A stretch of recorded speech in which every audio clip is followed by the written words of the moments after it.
What's going on, everybody? This is Chris Classic dropping a car vlog. Hope you guys are having a wonderful day. I just got off of work. Hope you guys are having a lovely Tuesday. If nobody tells you, remember that God loves you, Christ loves you, and I love you too. I'm praying that anything that's holding you back makes you stronger. I pray you go through it, or I pray you just let it go. You know, sometimes we be trying to hold on to things that God say just let go, and we want to hold on to it because we see value in it, not knowing that God see value in us. So always remember that. Make sure you subscribe to the Taking On Podcast, where I talk about professional wrestling topics. I interview wrestlers, and I put my matches up as Classic Alpha. Yesterday, I put my matchup from last weekend at Now That's Wrestling the Bigger Bang, where I won another championship. So I'm very happy and I'm very blessed for wrestling. So check it out, like, comment, subscribe.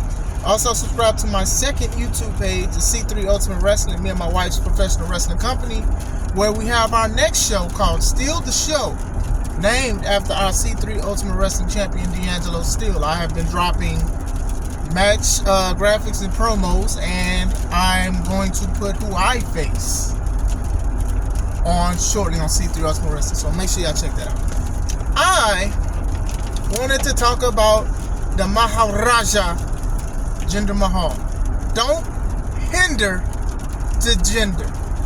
Now, since last week, a lot of us wrestlers and even some fans, they have been, very vocal about his promo with The Rock.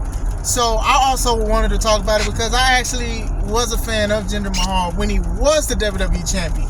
So I wanted to talk about him a little bit and how I feel about certain things and even what they have going on with him now, which I think is pretty good. From what I recall, I remember Jinder Mahal, he did like a debut with the Great Khali. Like, he came in and it was some kind of thing where he was married to the Great Khali's sister. It was some family ties or whatever like that. And he was kind of bullying Great Khali around or whatever. The story didn't last long. It really didn't. It was like, 1 minute he was bossing him around, and then Khali gave him a chop, and then that was it. Between that, he wins some, he lose a lot. Him and Seth, they face each other for the inaugural NXT title. Well, Seth won. That was when NXT was was building up, and people was anticipating and saying this was some of the best TV programming they've seen in a while and everything like that. That was the seeds to it going forward. Fast forward, going back to WWE, he was with the three-man band, which consisted of a former world champion in Drew McIntyre and Heath Slater. And they were jobbers for the most part. They come in, they dance, three-man band, baby, stuff like that. And it's crazy to think that of all people, Drew, how he looks now and how big he is and things like that, that he was a part of this group that a lot of people didn't take serious. But that's going to go into a point later on in this video. He got released. He came back better. He came back. He worked out more. He took stuff more serious. He was dieting. They brought him back. He started with the Maharaja, and then eventually he won a contenders match to go against Randy Orton, who was the WWE champion at the time. Now, around this time, I was like, yes. A lot of people heard his story about depression and going through a lot of things when he was released, didn't know how he was going to make ends meet, and he loved his job in the WWE, and a lot of people, was really rooting for him if you knew everything behind the scenes. So when he actually beat Randy Orton and the crowd shocked and upset, I was happy for him because this kind of stuff happens to people a lot. You lose something or you lose something that you love doing, and sometimes you get an opportunity to get it back and you try to run it the right way. And I think all the cards aligned for the most part on his championship reign, because even when he had a rematch against Randy Orton, they had the Punjabi prison match, the Great Khali showed up for one day and then he left. The Great Khali was like Lou from the Fresh Prince, Will's dad, who was he just came in for that one weekend. Get off my back. It just happened. And that's exactly what it just happened for the Great Khali. He only had it for a few months. I think obviously it was more for a business ploy because they were going to Saudi Arabia, and they also wanted to have somebody that is of the descent. I know he's Canadian, but of that descent and everything like that, and ethnicity, they wanted it to, to be sort of like a global thing. The buy rate is kind of low because one, people didn't believe in Jinder, and two, they're going over there, so people are going to buy tickets to see it. That's why they're still making a lot of money in Saudi Arabia or whatever like that. Fast forward, Daniel was going to make it to the end of the year as champion. They started promoting Survivor Series where they was doing champion versus champion. Brock Lesnar was Universal Champion at the time, and they were going to do, at one point, Jinder and Brock Lesnar. Now, as much as I do enjoy seeing Jinder Mahal, I didn't think that would have been a good thing in his interest for him to do it. So eventually, AJ challenged him, but then they had a great match on SmackDown. I remember that match. I thought that was one of Jinder Mahal's best matches. He won a rematch. Had a rematch against AJ. He still lost. And then after that, he bounced back and forth between shows. He was on NXT, and then now we're talking about what he's doing now. Like I said, I was happy when he won the WWE Championship. I think they could have had him having longer, but with Survivor Series at the time and Brock Lesnar being Brock was just crazy. And he beat AJ. So that's my thing. They could have. I don't think people would have really wanted to see it or buy it. I would have watched it, of course, because it's just me. But they just didn't. They didn't want to see that or whatever like that. And then some people didn't like him. They'd like to talk about buy rates and things like that. But I thought he did good. Like I said, he looked good. I loved him. He had the beard. He had his turban. He had all of this stuff.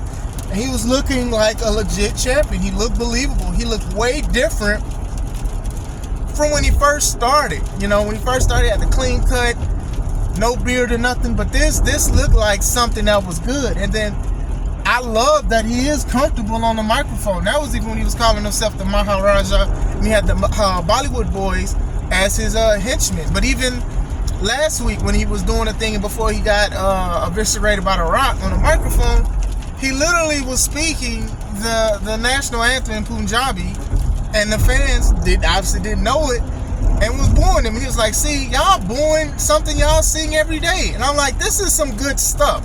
Like, as a fan of old school wrestling, you hear a lot of people say, oh, I don't like that old school stuff, and that stuff is boring. But when you can go out and say my country or my nation is better than your nation, and then you can also treat people, that's great. And my take on it is, with the climate of stuff, as much as I love living here in America, there are some issues that got to be ironed out. So if a heel can speak about that, I'll be like, okay, cool. I remember Anthony Ogogo feuding with Cody Rhodes in AEW. And Anthony Ogogo, who's from the UK, dude was speaking some facts. Like, bruh, like he was speaking facts. So I like stuff that make you think as far as a heel is concerned. It's just like, hey, I don't like you, but you do have some points. So with Jinder is, on the mic, I think he was good. Now, I didn't really see what he said with Seth Rollins yesterday, but I know he has a championship match on Raw. And maybe they'll push that to Royal Rumble. We'll see where it goes. I think that Jinder is having fun. I do think they could have made him more legit, especially when he was champ. Now, let me speak about this on the Brock Lesnar and him at Survivor Series. I can understand if people can say that, Brock used to beat up these guys and stuff like that. But at the same time, Drew McIntyre was also in that group. And look at how he changed himself and how big he got and tall and swole and everything and looks believable. Now, I'm not saying that Jinder should have won against Brock and won. Not saying that at all, but it's just like when people be like, oh, well, this is a guy that Brock beat up before. I'm like, well, yeah, I remember he beat up his stablemate in Drew McIntyre before they both went through body changes and stuff like that, working out, taking it more serious, because at the time, Drew was like slim, more slim than anything. But even then, when he debuted, Vince called him the chosen one, but they didn't really do anything with it. But Drew, just like Jinder, they had to take a break from wrestling and had to find something else with wrestling, with independence and things like that, to make a name for yourself and stuff like that. So one, I am proud of those guys, especially being in that kind of group that a lot of people didn't take them serious or whatever like that. But as far as Jinder goes, like, as long as he keeps doing these good promos and stuff like that, I'm not sitting here saying they're going to put him in the main event, because I don't think so. Like I said, his championship reign was more of a business ploy, but I was happy for him because that's something in the history books.